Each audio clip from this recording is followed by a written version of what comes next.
Welcome to భూలోక స్వర్గం. మీ గార్డెన్లో మొక్కల్ని అందంగా అలానే మొక్కల్ని చాలా ఆరోగ్యంగా పెంచాలని అనుకుంటారు. కానీ అవేమో సరిగ్గా ఎదగవు, చాలా స్లోగా ఎదుగుతూ ఉంటాయి అండ్ ఫ్లవర్స్ అవి సరిగ్గా పుయ్యవు కదా. అయితే ఈ సమస్యను పరిష్కరించే సింపుల్ సీక్రెట్ని ఈరోజు నేను మీకు షేర్ చేస్తాను. అలానే ఫ్లవర్స్ అది బాగా పోయడానికి ఒక మంచి ఫర్టిలైజర్ కూడా ఈ వీడియోలో చెప్తాను. అయితే వీడియోని స్టార్ట్ చేసే ముందు ఇప్పటివరకు మన ఛానల్కి సబ్స్క్రైబ్ చేసుకోకపోతే తప్పకుండా సబ్స్క్రైబ్ చేసుకోండి. అలానే పక్కనే ఉన్న బెల్ ఐకాన్ని ప్రెస్ చేసి ఆల్ అని ఉంటుంది, దానిపైన క్లిక్ చేశారనుకోండి నేను వీడియోస్ పెట్టిన వెంటనే మీకు తెలుస్తాయి. అయితే ఇప్పుడు లేట్ చేయకుండా వీడియోని స్టార్ట్ చేసేద్దాం. చాలామంది గార్డెనింగ్ చేస్తుంటారు, కానీ ఏమవుతుందంటే మొక్కలు సరిగ్గా ఎదగవు, అవి చాలా స్లోగా పెరుగుతుంటాయి.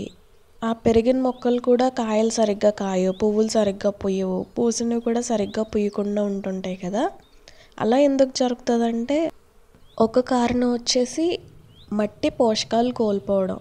మనం ఒకటే మట్టిని ఎక్కువసార్లు యూజ్ చేయడం వల్ల, ఎందుకంటే మనం కుండీల్లో పెంచుకుంటూ ఉంటాం, అదే మట్టిని వాడతాం. ఇంకా ఒక పంట అయిపోయింది అనుకోండి, నెక్స్ట్ పంటకు కూడా అదే మట్టి యూజ్ చేసేయకూడదు. యూజ్ చేయొచ్చు, కానీ అందులో మనం ఎరువులు అది కలుపుకోవాలి. పేడ ఎరువు కానీ లేదంటే ఈ గొర్రెల ఎరువు కానీ కలుపుకున్నాం అనుకోండి, మట్టిలో పోషకాలు పెరుగుతాయి. అలా కాకుండా కుండీలో మనం మొక్క తీసిన వెంటనే ఇంకొక మొక్క పెట్టేసాం అనుకోండి, ఇంకా మట్టిలో పోషకాలన్నీ అయిపోతాయి కదా. ఆ మొక్కకి ఆ కుండీ వరకునే పరిధి ఉంటుంది. భూమిలో అనుకోండి, భూమిలోంచి అవి లాక్కోగలుగుతాయి, కానీ కుండీల్లో దానికి ఆ ఆప్షన్ ఉండదు కదా. ఆ కుండీలో ఎంతవరకు అయితే ఉంటుందో మొక్క అంతవరకునే గ్రహించగలవు. అందుకనేసే మనం కుండీలో ఉండే మట్టికి ప్రతి పంటకి ఎరువులు కలుపుకోవాలి.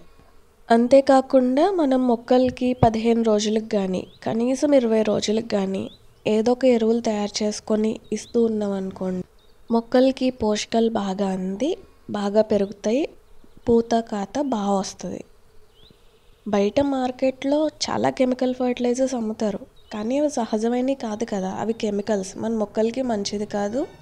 అలానే మన భూమిలో ఉండే సూక్ష్మజీవులకు కూడా మంచిది కాదు. కాబట్టే మనం న్యాచురల్ ఫర్టిలైజర్స్ వాడాలి. న్యాచురల్ ఫర్టిలైజర్స్ వాడినా సరే పువ్వులు కాయలు అయినా చాలా బాగా పోస్తాయి. మీరే చూసారు కదా మా గార్డెన్లో, నేను ఎప్పుడూ కెమికల్స్ వాడను, కానీ పువ్వులు అయితే చూసారు ఎంత బాగా పోస్తాయో. గులాబీలు అయితే ఎన్ని గుత్తులుగా పోస్తున్నాయో చూడండి. నిజంగా కెమికల్స్ వాడినా ఇంతిలా పుయ్యు. నేను ఇంట్లో దొరికే వాటితోనే, కిచెన్లో దొరికే వాటితోనే ఫర్టిలైజర్స్ చేస్తూ ఉంటాను మ్యాక్సిమం. లేదంటే కిచెన్ వేస్ట్తోని అది చేసి ఇస్తూ ఉంటాను. మన ఛానల్లో చాలా వీడియోస్ ఉన్నాయి, చెక్ చేయండి. ఫ్రీగా చేసుకోవడం అని కాదు, కానీ మన ఆరోగ్యం కూడా ముఖ్యమే కదా. మనం కెమికల్స్ స్ప్రే చేసినా మళ్ళీ తినేది మనం ఎలాగ బయట కొనుక్కొని తినేవన్నీ కెమికల్సే. కనీసం మనం పండించుకునేవన్నా కొంచెం హెల్తీగా పండించుకుంటే మంచిది కదా. అయితే ఈరోజు నేను మొక్కలకి మినుములు కడిగిన నీళ్ళు వేస్తున్నాను అనమాట. మినప్పప్పు ఉంటుంది కదా, అదనమాట. పప్పు కడిగిన నీళ్ళు చాలా మంచిది మొక్కలకి. అయితే మినువులు అంటే నానబెట్టినవి కాదు, మేము చేలోంచి మినువులు తెచ్చుకున్నాం అనమాట. మా చేలో పండినవే, కాకపోతే బాగా ఎక్కువ మట్టి అది ఎక్కువ ఉందన్నమాట.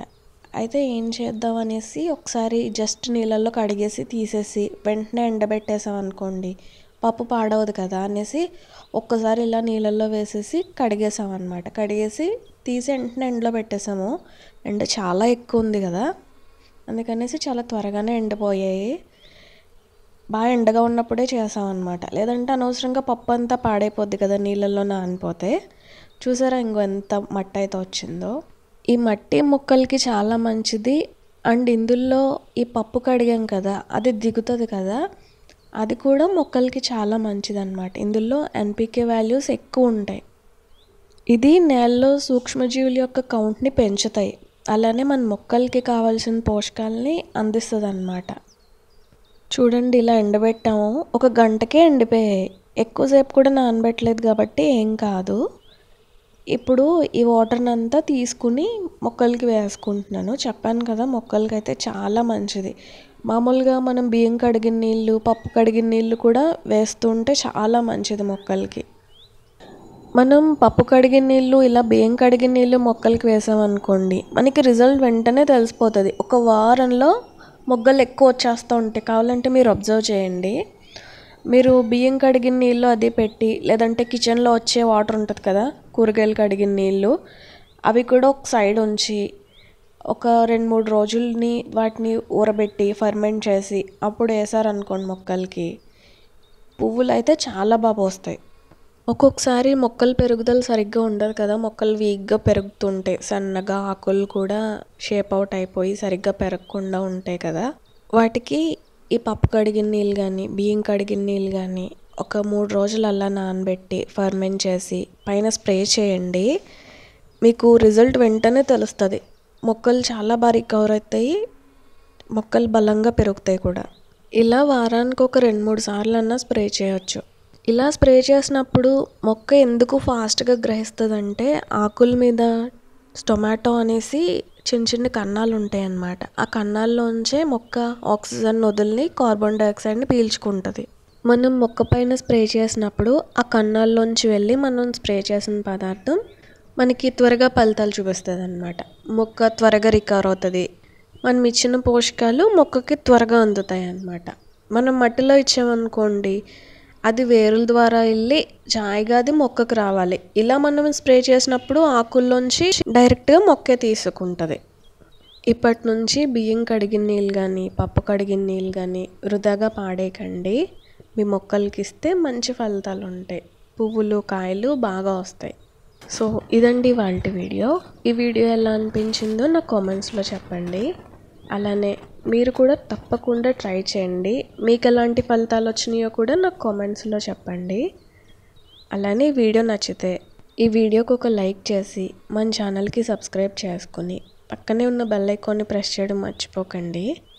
అండ్ ఈ వీడియో మీకు ఇన్ఫర్మేటివ్గా అనిపిస్తే, వేరే వాళ్ళకి ఉపయోగపడుతుంది అని అనుకుంటే మీ ఫ్రెండ్స్లో కానీ ఫ్యామిలీ మెంబర్స్లో కానీ గార్డెనింగ్ అంటే ఇంట్రెస్ట్ ఉండి గార్డెనింగ్ చేసే వాళ్ళు ఎవరైనా ఉంటే వాళ్ళతో ఈ వీడియో షేర్ చేసుకోండి.